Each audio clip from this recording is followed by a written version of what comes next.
আজ যে কর্মসূচি দিল বৈষম্য বিরোধী ছাত্র আন্দোলন। 4 দফা দাবিতে সপ্তাহব্যাপী রেজিস্ট্যান্স উইক কর্মসূচি ঘোষণা করেছে বৈষম্য বিরোধী ছাত্র আন্দোলন। এর অংশ হিসেবে আজ বুধবার 14 আগস্ট বিকেল 4:30টায় শাহবাগে অবস্থান কর্মসূচি এবং শহীদদের স্মরণে শাহবাগ থেকে রাপা প্লাজা অভিমুখে পদযাত্রা, মোমবাতি প্রজ্বলন ও দোয়ার কর্মসূচির আয়োজন করা হয়েছে। মঙ্গলবার 13 আগস্ট বৈষম্য বিরোধী ছাত্র আন্দোলনের সমন্বয়ক আবু বাকের মজুমদারের পাঠানো এক বিজ্ঞপ্তিতে এ তথ্য জানানো হয়। বিজ্ঞপ্তিতে বলা হয়েছে, বুধবার 14 আগস্ট থেকে 4 দফা দাবিতে বৈষম্য বিরোধী ছাত্র আন্দোলনের ব্যানারে সপ্তাহব্যাপী রেজিস্ট্যান্স উইক শুরু হতে যাচ্ছে।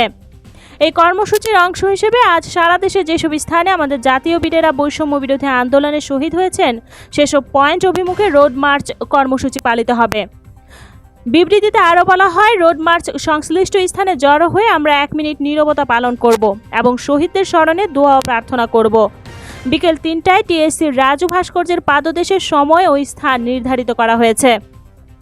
বৈষম্য বিরোধী ছাত্র আন্দোলনের 4 দফা দাবিগুলো হল, ফ্যাসিবাদী কাঠামোকে ব্যবহার করে ফ্যাসিস্ট হাসিনা এবং তার দল ও সরকার যে হত্যাযজ্ঞ চালিয়েছে সেগুলোর দ্রুত বিচার নিশ্চিত করতে বিশেষ ট্রাইব্যুনাল গঠন করতে হবে।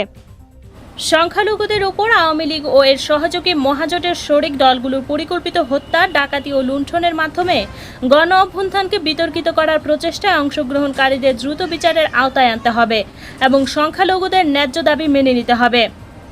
প্রশাসন ও বিচার বিভাগে যারা ছাত্র জনতার অভ্যুত্থানে হামলা, মামলা এবং হত্যাযজ্ঞকে বৈধতা দিয়েছে এবং ফ্যাসিবাদী ব্যবস্থা বারংবার কায়েমের চেষ্টা করছে, তাদের দ্রুততম সময় অপসারণ ও নতুন সরকারের তাদের নিয়োগ বাতিল করে বিচারের আওতায় আনতে হবে। প্রশাসন ও বিচার বিভাগে যারা এতদিন বৈষম্যের শিকার হয়েছে তাদের জন্য দ্রুততম সময়ে সুযোগের সমতা নিশ্চিত করতে হবে।